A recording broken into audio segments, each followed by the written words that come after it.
धम्मचक्र प्रवर्तनाचे कार्य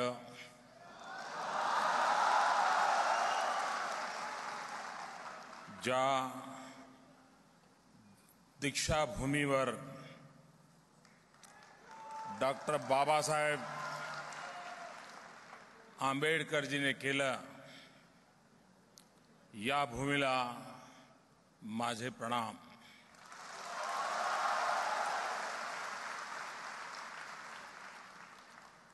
काशी हा प्राचीन ज्ञान नगरी आहे.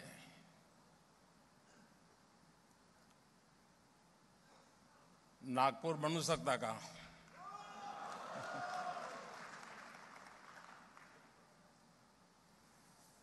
मंचावर बसलेले सगळे महानुभाव,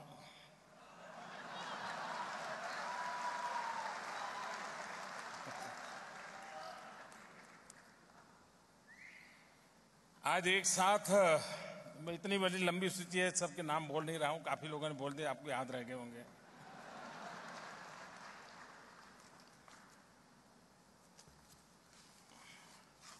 एक साथ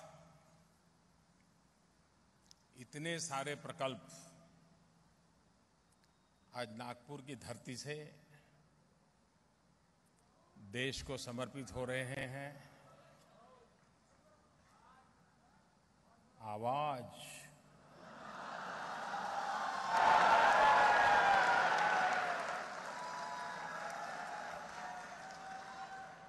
ऐकलं का?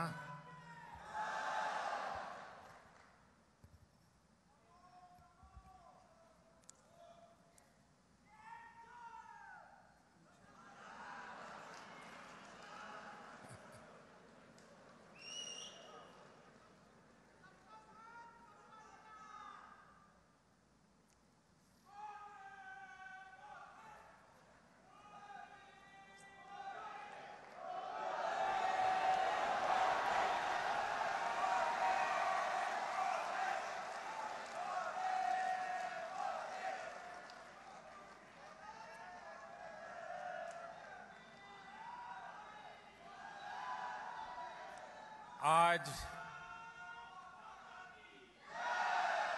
14 अप्रैल डॉक्टर बाबा साहब आंबेडकर की जन्म जयंती का प्रेरक अवसर है. ये मेरा सौभाग्य रहा कि आज प्रातः दीक्षा भूमि में जाकर के उस पवित्र धरती को नमन करने का अवसर मिला. एक नई ऊर्जा, नई प्रेरणा लेकर के मैं आपके बीच आया हूं.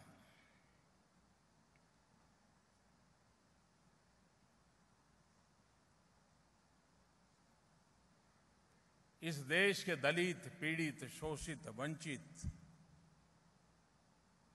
गांव, गरीब, किसान, हर किसी के जीवन में आजाद भारत में उनके सपनों का क्या होगा, उनकी आशा आकांक्षाओं का क्या होगा, क्या आजाद भारत में इन लोगों की भी कोई पूछ होगी कि नहीं होगी? इन सारे सवालों के जवाब भीमराव आंबेडकर जी ने संविधान के माध्यम से देशवासियों को दिए थे, गारंटी के रूप में दिए थे.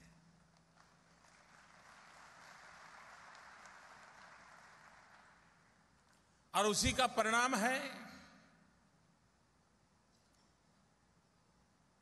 कि संवैधानिक व्यवस्थाओं के कारण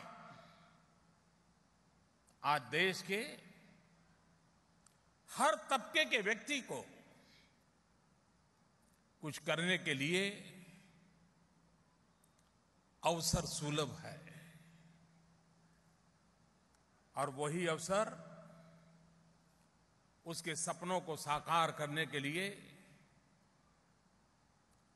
उमंग और उत्साह के साथ जी जान से जुड़ने के लिए प्रेरित करते हैं।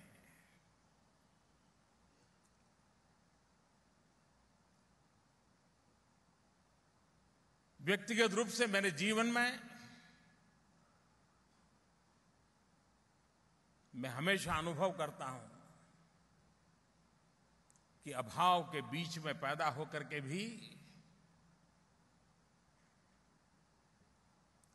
किसी भी प्रकार के प्रभाव से प्रभावित हुए बिना, अभावों के रहते हुए भी प्रभावी ढंग से जीवन की यात्रा को सफलतापूर्वक आगे बढ़ाया जा सकता है, और वो प्रेरणा बाबा साहब आंबेडकर से मिलती है।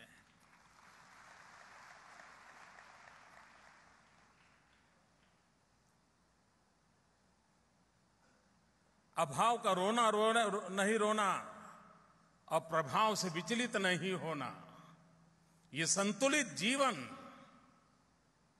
दबे कुचले हर किसी के लिए एक ताकत बन जाता है, और वो ताकत देने का काम बाबा साहब आंबेडकर ने अपने जीवन से दिया है।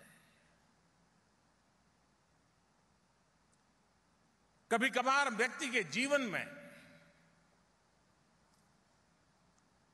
अविरत रूप से जब कटु अनुभव रोज की जिंदगी का हिस्सा बन जाता हो, अपमानित होना, प्रताड़ित होना, तिरस्कृत होना, अगर इंसान छोटे मन का हो तो ये चीजें घर में, मन मंदिर में, मन मस्तिष्क में किस प्रकार से कटुता के रूप में भर जाती है, और मौका मिले तो कभी लगता है यार उसको दिखा दूंगा, ये मेरे साथ किया था, बचपन में मेरे साथ ये हुआ था, स्कूल गया तो ये हुआ था, नौकरी करने गया तो ये हुआ था। क्या कुछ मन में नहीं हो सकता है, लेकिन ये भीमराव आंबेडकर थे, इतनी बुराइयों से सामना करना पड़ा, इतनी प्रताड़ना झेलनी पड़ी, लेकिन खुद के जीवन में जब मौका आया, रत्ती भर उस कटुता को बाहर आने नहीं दिया। बदले का भाव अंश भर भी न संविधान में कभी प्रकट हुआ, न कभी उनकी वाणी में प्रकट हुआ, न उनके कभी अधिकार क्षेत्र में प्रकट हुआ। व्यक्ति की ऊंचाई ऐसे समय कसौटी कसने के पर पता चलता है कि कैसा महानतम व्यक्तित्व होगा। हम शिवजी को जब उनकी महानता की चर्चा सुनते हैं तो कहते हैं जहर पी लिया था। बाबा साहब आंबेडकर ने जीवन में हर पल जहर पीते पीते भी हम लोगों के लिए अमृत वर्षा की थी, और इसलिए उस महापुरुष की जन्म जयंती पर, और वो भी जिस धरती पर उनका नवजन्म हुआ, उस दीक्षा भूमि पर प्रणाम करते हुए देश के चरणों में एक नई व्यवस्था देने का आज प्रयास हम कर रहे हैं।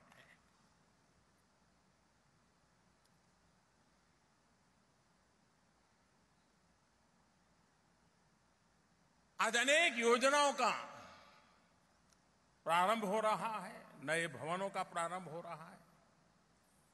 करीब 2000 मेगावाट के बिजली के कारखाने का लोकार्पण हुआ।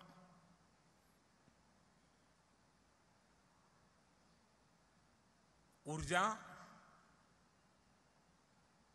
वो जीवन का अटूट अंग बन गई है। विकास का कोई भी सपना ऊर्जा के अभाव में संभव नहीं होता है। और 21वीं सदी में ऊर्जा एक प्रकार से हर नागरिक का हक बन गया है। लिखित हो या न हो, बन चुका है। देश को 21वीं सदी में प्रगति की ऊंचाइयों पर ले जाना है, अगर भारत को आधुनिक भारत के रूप में देखना है, तो ऊर्जा उसकी पहली आवश्यकता है। और एक तरफ पर्यावरण की चिंता के कारण विश्व थर्मल पावर को चुनौती दे रहा है, तो दूसरी तरफ विकसित देशों के लिए वही एक सहारा होता है। वैश्विक स्तर पर इतने बड़े कॉन्फ्लिक्ट के बीच जब रास्ता निकालना है, तब भारत ने भी बेड़ा उठाया है कि हम पूरे विश्व को परिवार मानने वाले लोग हैं, पूरे ब्रह्मांड को अपना मानने वाले लोग हैं। हमारे द्वारा हम ऐसा कुछ नहीं होने देंगे जो भावी पीढ़ी के लिए कोई संकट पैदा करे। और इसलिए भारत ने 175 गीगावाट रिन्यूएबल एनर्जी का सपना देखा है।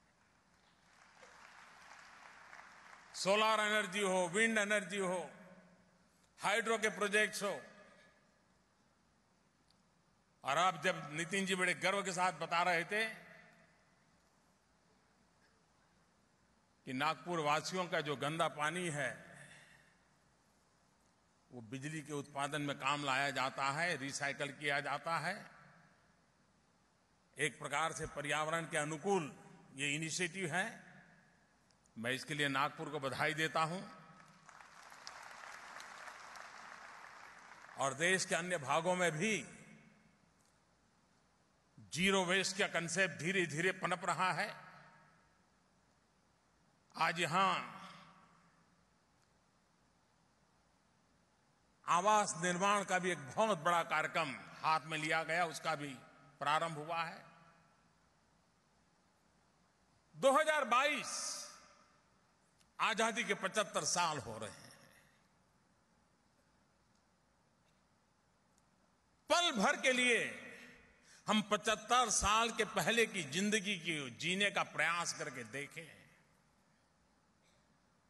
हम उस कल्पना विश्व में पहुंचे 1930, 40, 50 के पहले का कालखंड, जब देश के लिए लोग जान की बाजी लगा देते थे। हिंदुस्तान का तिरंगा फहराने के लिए फांसी के तख्त पर चढ़ जाते थे। मां भारती को गुलामी की जंजीरों से मुक्त कराने के लिए जवानी जेल में खपा देते थे। मृत्यु का आलिंगन करते थे। हंसते हंसते देश के लिए मर मिटने वालों की कतार कभी बंद नहीं हुई थी। इस देश के वीरों ने वो ताकत दिखाती थी कि फांसी के फंदे कभी कम पड़ जाते थे, लेकिन मरने वाले देश के लिए शहादत देने वालों की संख्या कभी कम नहीं हुआ करती थी। अनगिनत बलिदानों का परिणाम था कि भारत मां हमारी आजाद हुई है। लेकिन आजादी के दीवानों ने भी तो कुछ सपने देखे थे। उन्होंने भी भारत कैसा हो एक इरादा रखा था। उनको तो वो सौभाग्य मिला नहीं आजाद हिंदुस्तान में सांस लेने का। हमें सौभाग्य मिला नहीं उस आजादी के आंदोलन के लिए अपनी जिंदगी खपाने का। लेकिन हमें मौका मिला है, देश के लिए मरने का मौका न मिला, देश के लिए जीने का मौका मिला है।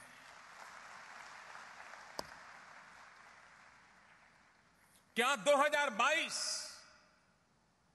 जब आजादी के 75 साल हो रहे हैं, आज हम 2017 में खड़े हैं, 5 साल का समय हमारे पास है। 125 करोड़ देशवासी अगर संकल्प करें कि जिन महापुरुषों ने आजादी के लिए जीवन लगा दिए, उनके सपनों का भारत बनाने के लिए मेरी तरफ से इतना योगदान होगा, मैं भी कुछ करके रहूंगा और संकल्प करके रहूंगा और सही दिशा में करके रहूंगा। मैं नहीं मानता हूं कि 2022 आते आते देश विश्व के सामने खड़े होने की ताकत के साथ खड़ा नहीं होगा। और उसमें एक सपना है हमारा, 2022 जब आजादी के 75 साल हो, तब मेरे देश के गरीब से गरीब का अपना घर हो। इस देश का कोई गरीब ऐसा ना हो जिसको अपना रहने के लिए घर ना हो, अपनी छत ना हो, और घर भी ऐसा हो जिसमें बिजली हो, पानी हो, चूल्हा हो, गैस का चूल्हा हो, नजदीक में बच्चों के लिए स्कूल हो, बुजुर्गों के लिए नजदीक में अस्पताल हो। ऐसा हिंदुस्तान क्यों नहीं देख सकते? क्या 125 करोड़ देशवासी मिलकर के हमारे देश के गरीब के आंसू नहीं पहुंच सकते? भीमराव आंबेडकर ने जिस सपनों को लेकर के संविधान में रचना की है, उन संविधान को जी करके दिखाने का अवसर आया है। हम 2022 के लिए संकल्प करें, कुछ कर गुजरने का इरादा लेकर के चल पड़े। मैं मानता हूं कि सपना पूरा होगा। मैं महाराष्ट्र सरकार को बधाई देता हूं कि भारत सरकार की योजना के साथ महाराष्ट्र भी कदम से कदम मिलाकर के आगे बढ़ रहा है और बहुत बड़ी मात्रा में घर बनाने की दिशा में काम चल रहा है और उससे लोगों को रोजगार भी बहुत मिलने वाला है। गरीब को घर तो मिलेगा, लेकिन घर बनाने वालों को रोजगार भी मिलेगा। सीमेंट बनाने वालों को काम मिलेगा, लोहा बनाने वालों को काम मिलेगा, हर व्यक्ति को काम मिलेगा। एक प्रकार से रोजगार के सृजन की भी बड़ी संभावना, और हिंदुस्तान के हर कोने में अपने अपने तरीके से घर बनाने का बहुत बड़ा अभियान चल रहा है। आज उसका भी एक प्रारंभ करने का मुझे अवसर मिला। 21वीं सदी ज्ञान की सदी है। अब मानव इतिहास इस बात का गवाह है, जब जब मानव जात ज्ञान युग में रही है, तब तब हिंदुस्तान ने नेतृत्व किया है। 21वीं सदी ज्ञान का युग है।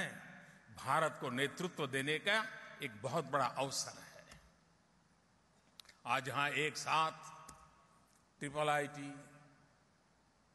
IIM, एम्स, एक से बढ़कर एक, और यहां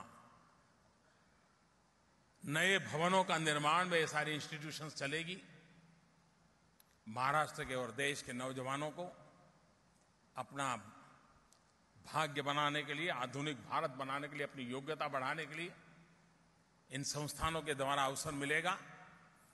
मेरी युवा पीढ़ी को बहुत बहुत शुभकामनाएं हैं। ये आज जब मैं उनको, मेरे देश की युवा पीढ़ी को ये अर्पित कर रहा हूं, मेरी उन सबको बहुत बहुत शुभकामनाएं हैं। आज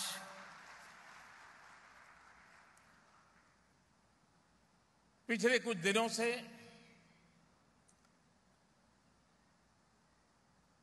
डिजिटल इंडिया की दिशा में हम काम कर रहे हैं और बहुत व्यापक रूप से काम कर रहे हैं। उसका एक फलक है डिजिधन, और मेरा मत है वो दिन दूर नहीं होगा, गरीब से गरीब व्यक्ति कहने लगेगा डिजिधन निजी धन। ये डिजिधन निजी धन, ये गरीब की आवाज बनने वाला है। मैंने देखा बड़े बड़े विद्वान विरोध करने के लिए ऐसा विरोध कर रहे थे कि मोदी जी अब कह रहे हैं कि कैशलेस सोसाइटी, डिंकना, फलाना, न जाने। मैंने ऐसे भाषण सुने तो रात को फिर मुझे बड़ा व्यंग विनोद के लिए और कुछ करना नहीं पड़ता था। उनको याद कर लेता था तो मुझे बड़ा, मैं हैरान था, बड़े बड़े विद्वान लोग क्या बोल रहे थे। कम कैश, घर में भी आपने देखा होगा, धनी से धनी परिवार होगा, बेटा हॉस्टल में रहता होगा तो भी मां बाप के बीच में चर्चा होती है, एक साथ ज्यादा पैसा मत भेजो, कहीं बेटे की आदत बिगड़ जाएगी। धनी से धनी परिवार भी, गरीब से गरीब परिवार भी, बेटा कहेगा मां मुझे आज 5 रुपया दो, तो बाप समझाता है नहीं नहीं बेटा ऐसा करो 2 रुपया ले जाओ, 2 रुपये से चला लो। कम कैश ये जीवन में भी महत्व रखती है, हम परिवार में अनुभव करते आए हैं। सुखी से सुखी परिवार भी बंडल के बंडल बेटों को नहीं देते हैं, क्योंकि उनको मालूम है इससे क्या क्या होता है, अच्छा कम होता है, बुरा ज्यादा होता है। जो व्यक्ति के जीवन में है वही समाज के जीवन में होता है, वही राष्ट्र के जीवन में होता है, वही अर्थव्यवस्था के जीवन में भी होता है। ये सीधी सीधी सरल समझ को हमने व्यवहार में लाना चाहिए। कम कैश, कम नगद, इससे कारोबार चलाया जा सकता है। और कोई एक जमाना था जब सोने की ही लगड़ी ही करेंसी रहती थी, सोने की गिनी हुआ करती थी। बदलते बदलते बदलते कभी चमड़े का भी आया, कभी कागज का भी आया, न जाने कितने बदलाव आए, और हर युग ने हर बदलाव को स्वीकार किया है। हो सकता है उस समय भी कुछ लोग रहे होंगे जो कुछ कहते होंगे, शायद उस समय अखबार नहीं होंगे इसलिए छपता नहीं होगा, लेकिन कुछ कहते तो होंगे ही होंगे उस समय भी। विवाद भी रहे होंगे, लेकिन बदलाव भी हुए होंगे। अब वक्त बदला है, आपके पास अल्टरनेट व्यवस्थाएं अवेलेबल हैं, सुरक्षित व्यवस्थाएं अवेलेबल हैं, और उसमें से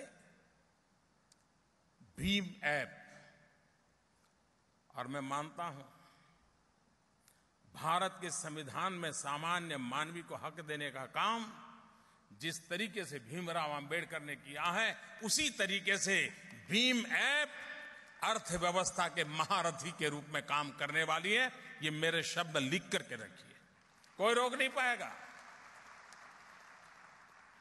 ये होके रहने वाला है। आप हैरान हो गए, हिंदुस्तान जैसे देश में करेंसी छापना, छाप करके पहुंचाना, सुरक्षित पहुंचाना, अरबों खरबों रुपयों का खर्च होता है। अगर इन व्यवस्थाओं से पैसे बच जाए तो कितने गरीबों के घर बन जाए दोस्तों, कितनी बड़ी देश सेवा हो जाए। और ये सब संभव है इसलिए करना है, संभव ना होता तो नहीं करना। वो भी गुजारा करते थे पहले, वो व्यवस्था थी, जरूरी थी, करते थे। अगर कम कैश की दिशा में हम तय करें, आप देखिए बदलाव संभव है। मैं तो हैरान हूं, एक एक एटीएम की रक्षा के लिए 5-5 पुलिस वाले लगे रहते हैं। एक इंसान को सुरक्षा के लिए पुलिस देने में कभी दिक्कत होती है, एटीएम के लिए खड़ा रखना पड़ता है। अगर कम कैश का कारोबार हो जाए, आपका मोबाइल फोन ही आपका एटीएम बन जाएगा। और वक्त दूर नहीं है जब premises less and paperless banking ये जीवन का हिस्सा बनने वाला है। जब प्रीमाइसिस लेस पेपरलेस बैंकिंग जीवन का हिस्सा बनने वाला है, इसका मतलब हुआ कि आपका मोबाइल फोन ये सिर्फ आपका बटवा नहीं, आपका मोबाइल फोन आपकी अपनी बैंक बन जाएगा। टेक्नोलॉजिकल रिवॉल्यूशन आर्थिक जीवन का हिस्सा बन रहा है। और इसलिए 25 दिसंबर को जब ये डिजी धन योजना को लॉन्च किया गया था, जिस दिन लॉन्च किया था क्रिसमस की शुरुआत थी, हैप्पी क्रिसमस के साथ शुरू किया था। 100 दिन तक 100 शहरों में चला और आज उसकी पूर्णाहुति एक प्रकार से इधर 14 अप्रैल बाबा साहब आम्बेडकर की जन्म जयंती, भीम ऐप का सीधा संबंध, और दूसरी तरफ गुड फ्राइडे का दिन, क्रिसमस के दिन प्रारंभ किया था, हंसी खुशी के साथ शुरू किया था, यात्रा करते करते करते हम चल पड़े। आज कभी लोगों को लगता था कि जिसके पास मोबाइल फोन नहीं है क्या करेंगे। मैं पार्लियामेंट में बहुत भाषण, बड़े इंटरेस्टिंग भाषण है सबके, देश के पास स्मार्टफोन नहीं है, दिखना नहीं है, फलाना नहीं है। हमने उनको समझाया भाई 800-1000 रुपया वाला फीचर फोन से भी गाड़ी चलती है, लेकिन हम खैर जिसको समझना नहीं उसको कैसे समझाएंगे। लेकिन अब तो आपको मोबाइल फोन की आवश्यकता नहीं है। अब आप ये नहीं पूछोगे कि भाई क्या करेंगे, आपके पास अंगूठा तो है ना। एक जमाना था अनपढ़ होने की निशानी हुआ करती थी, युग कैसा बदल गया है, वही अंगूठा आपकी शक्ति का केंद्र बिंदु बनता जा रहा है।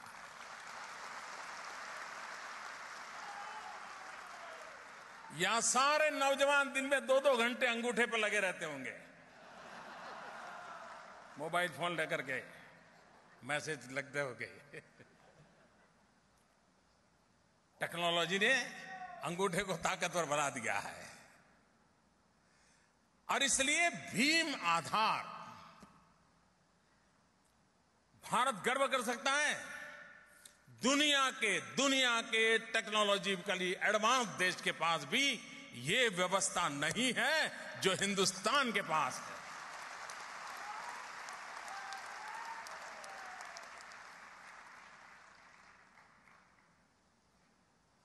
अब जो लोग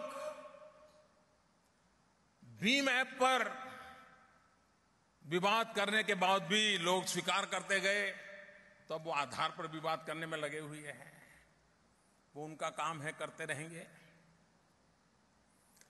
आपके पास मोबाइल फोन हो या ना हो, आपका अगर आधार नंबर है, आप स्वयं किसी दुकानदार के यहां गए हैं और उसके पास छोटा सा इंस्ट्रूमेंट होगा, बड़ा पॉश मशीन की भी जरूरत नहीं होगी, छोटा सा एक होगा 2 इंच बाय 2 इंच का, वो आपका अंगूठा वहां लगवा देगा। और उससे अगर आपका पहले से बैंक के साथ आपका आधार नंबर जुड़ा हुआ है, अगर आपने 10 रुपया का माल लिया है तो 10 रुपया आपका ऑटोमेटिक कट हो जाएगा। 1 रुपया साथ में ले जाने की जरूरत नहीं, कहीं आपका कारोबार रुकेगा नहीं। कितनी उत्तम व्यवस्था की दिशा में हम जा रहे हैं। और इसलिए आज जो भीम आधार एक ऐसा वर्जन, और मैं आप देखना जी, वो दिन दूर नहीं होगा, दुनिया की बड़ी बड़ी यूनिवर्सिटीज इस भीम आधार का केस स्टडी करने के लिए भारत का पर आएगी। सारे नौजवान स्टडी करेंगे, दुनिया में आर्थिक बदलाव क्या हो सकता है, कि इसका ये आधार बनने वाला है जी, ये रेफरेंस पॉइंट बनने वाला है। और मैं कल ही हमारे रविशंकर जी को कहता था, क्या भारत सरकार ने इसका पैटर्न करवाया कि नहीं करवाया है, क्योंकि होने वाला है। दुनिया इस विषय को अपना विषय बनाने के लिए, मुझे अभी अफ्रीकन देशों के जितने मुखिया लोग मिले तो उन्होंने मेरे से इसकी जिज्ञासा भी की और ये भी चाहा था कि हमारे देश के लिए आप कर सकते हैं क्या। धीरे धीरे इसका वैश्विक विस्तार का कारण भी बन सकता है और भारत एक बहुत बड़े कैटलिस्ट एजेंट के रूप में काम कर सकता है। इस डिजी धन योजना के तहत हिंदुस्तान के 100 अलग अलग शहरों में कार्यक्रम किए गए, लाखों लोगों ने बढ़ चढ़ करके हिस्सा लिया, टेक्नोलॉजी को समझने का प्रयास किया, स्वीकार करने का प्रयास किया, और बहुत बड़ी मात्रा में लोगों को इनाम मिले। और आज जिन लोगों को इनाम मिला उसमें से एक सज्जन चेन्नई के, उन्होंने तो घोषणा कर दी कि मुझे जो इनाम मिला है वो मैं गंगा सफाई के लिए समर्पित कर देता हूं। मैं उनका अभिनंदन करता हूं। और वैसे भी ये डिजी धन सफाई अभियान ही है, भ्रष्टाचार काले धन के खिलाफ लड़ाई का एक बहुत बड़ा माजा रखता है। और मैं देशवासियों को कहना चाहता हूं, कम कैश विचार आपको पसंद आए या ना आए, कैशलेस सोसाइटी का सपना आपको अच्छा लगे या ना लगे, नोटों के बिना जिंदगी कैसे गुजरेगी, आपके मन में सवाल या निशान हो या ना हो, लेकिन इस देश में कोई ऐसा इंसान नहीं होगा जिसके दिल दिमाग में भ्रष्टाचार के प्रति गुस्सा ना हो। देने वाला भी गुस्सा करता होगा और कभी लेने वाला भी रात को जाकर के सोचता होगा, यार अब मोदी आया है, कहीं फंस जाऊंगा तो क्या होगा।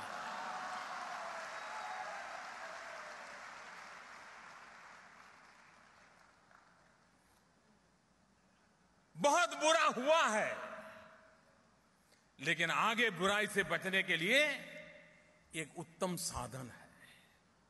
जो भी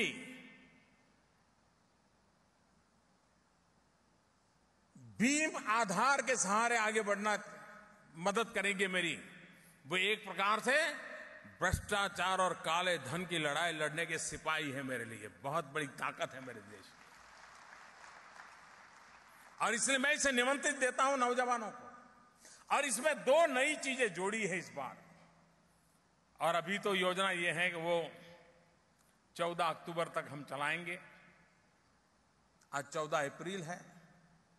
14 अक्टूबर इसलिए कि 14 अक्टूबर को बाबा साहब आंबेडकर ने दीक्षा ली थी।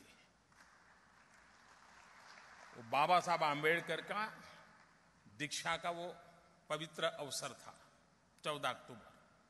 और इसलिए आज 14 अप्रैल से 14 अक्टूबर तक एक विशेष योजना है।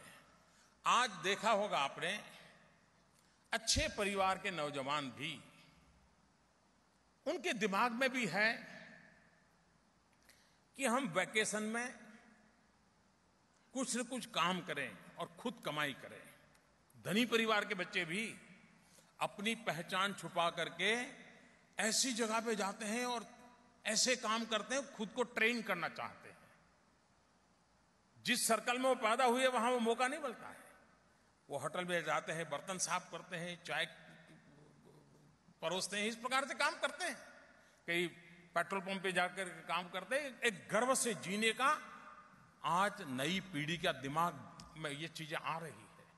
पहले हम सुनते थे विदेश में नौजवान सब रात को जाकर के 2-2, 3-3 घंटे ऐसी मेहनत का काम करते हैं, टैक्सी चलाते हैं, डिकना करते हैं, फलाना करते हैं, उस कमाई करते हैं और फिर पढ़ते रहते हैं। आज हिंदुस्तान में ये चीज आई है, ऐसा नहीं है, हमारा ध्यान नहीं गया है। इस भीम आधार के तहत मैं इस वैकेशन में मैं मेरे देश के नौजवानों को निमंत्रित करता हूं। इसमें एक योजना है रेफरल की। यानी अगर आप किसी को भीम ऐप के संबंध में समझाएंगे, किसी मर्चेंट को समझाएंगे, किसी नागरिक को समझाएंगे, उसके मोबाइल पर भीम ऐप डाउनलोड करवाएंगे और आपकी प्रेरणा से वो 3 ट्रांजैक्शन करेगा। कभी 50 रुपए की चीज खरीदेगा, कभी 30 रुपए की खरीदेगा, कभी 100 रुपए की खरीदेगा। ये आपके द्वारा अगर हुआ है तो अगर आपने व्यक्ति को इसमें जोड़ा तो सरकार की तरफ से आपके खाते में 10 रुपया जमा हो जाएगा। अगर एक दिन में आप 20 लोगों को भी ये कर लें तो शाम को जेब में 200 रुपया आपके खाते में आ जाएगा। अगर वैकेशन के 3 महीना तय कर ले कि रोज 200 रुपया कमाना है, बताइए मेरे नौजवान साथियों, ये कोई मुश्किल काम है क्या आपके लिए? सामने से कुछ लेना देना नहीं, उसको सिर्फ सिखाना है, समझाना है। और जो व्यापारी अपने दुकान पर भीम ऐप को लागू करेगा, कारोबार उससे शुरू करेगा, तो उसको जो उसके मिनिमम जो रैंक होगा उतना करेगा तो उसको 25 रुपया मिलेगा, उसके खाते में 25 रुपया जमा होगा। यानी जिसको आप समझाना है उसको समझा सकते हैं कि देख मुझे तो 10 मिल रहा है लेकिन तेरे को 25 मिलने वाला है।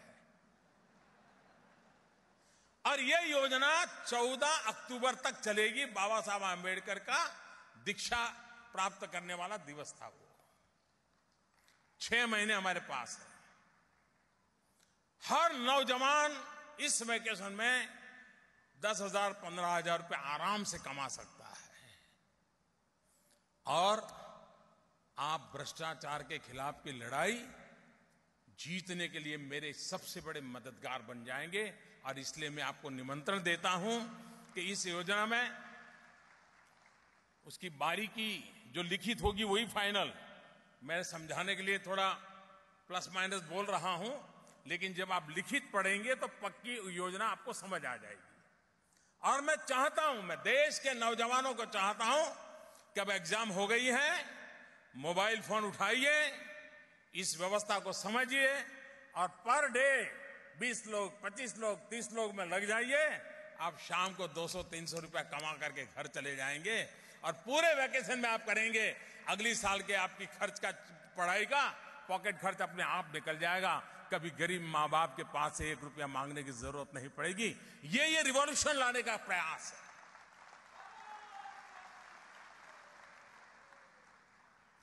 आज यहां 75 टाउनशिप कम कैश वाली, उसका लोकार्पण हुआ। इसका मतलब यह हुआ कि जहां पर टाउनशिप में लोग रहते हैं, अलग अलग, कई फर्टिलाइजर कंपनियों की टाउनशिप है, कई रेलवे वालों की टाउनशिप है, कई फौज वालों की टाउनशिप है, ऐसी 75 ने पूरी तरह अपने आप को कम कैश वाला किया है। तो जब मैंने इसकी पहली एक टाउनशिप कम कैश वाली बनी तो मैं उसका प्रेजेंटेशन ले रहा था। मैंने कहा सब्जी वाले का क्या इंटरेस्ट है, वो क्यों ये कारोबार में हाथ जोड़ता है। उसने बड़ा इंटरेस्टिंग जवाब दिया सब्जी वाले ने। उसने कहा पहले ये जो टाउनशिप में ही मैं बेचने के लिए फुटपाथ पर बैठता हूं, सब्जी बेचता हूं, तो जो महिलाएं सब्जी खरीदने आती है, अगर बिल बन गया 25 रुपया 80 पैसा, तो कहती थी लो 25 रुपया ले लो, चलो चल जाएगा। वो 80 पैसे नहीं देती थी। कितनी भी अमीर परिवार की महिला हो, बड़े से बड़े बाबू की पत्नी हो, लेकिन 80 पैसा नहीं देती थी। ले लो 25 रुपया है, ठीक है, चलो चल छूटा छोड़ दो। बोले इसके कारण अब क्या हुआ है, मुझे पूरा 25 रुपया 80 पैसा मिलता है। और बोले शाम को जो मेरा 15-20 रुपया कम पड़ जाता था, अब मेरा 15-20 रुपया मेरी एक्स्ट्रा इनकम ऐसे ही हो गई। अब देखिए कितना फायदा एक गरीब आदमी ने अपने पैसे ढूंढ लिया। लेकिन ये 75 टाउनशिप एक अच्छी शुरुआत है, लेकिन हम लोगों की कोशिश रहनी चाहिए कि हम कम कैश की ओर देश को ले चले, हम इसमें योगदान दें। और ये जो रिवॉल्यूशन हो रहा है उसके हम स्वयं एक सिपाही बने, उस बात को हम आगे बढ़ाएं। मुझे विश्वास है कि आज जिन लोगों को इनाम मिला है, और इतने कार्यकाल में करीब 250 करोड़ रुपए से ज्यादा इनाम मिले हैं, वे इनाम प्राप्त कर करके संतोष न माने। हजारों की तादाद में नागरिकों को इनाम मिला है, वे भी इसके एम्बेसडर बने, वे भी इस काम को आगे बढ़ाएं। ये देश में परिवर्तन लाने का नागरिकों की मदद से होने वाला एक बहुत बड़ा सफल अभियान है। मैं रविशंकर जी और उनके विभाग की पूरी टीम को और नीति आयोग को बड़ी बधाई देता हूं कि फुल प्रूफ टेक्नोलॉजी के लिए उन्होंने भरसक कोशिश की। दुनिया में जितने प्रकार की टेक्नोलॉजी में इनोवेशंस हुए हैं, इन सारी चीजों का स्टडी किया और उसमें से उत्तम भारत में क्या हो सकता है, भारत के सामान्य मानवी को, गरीब से गरीब व्यक्ति भी इसको अपने कारोबार से चला सके, इतना यूजर फ्रेंडली, विश्वस्त ये व्यवस्था विकसित हुई है।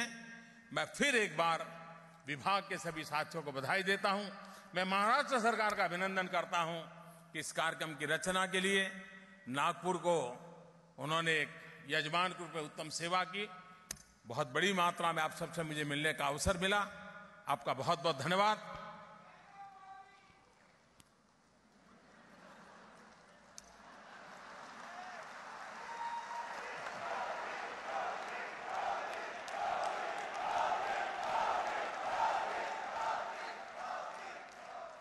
चले दोस्तों, बरात मग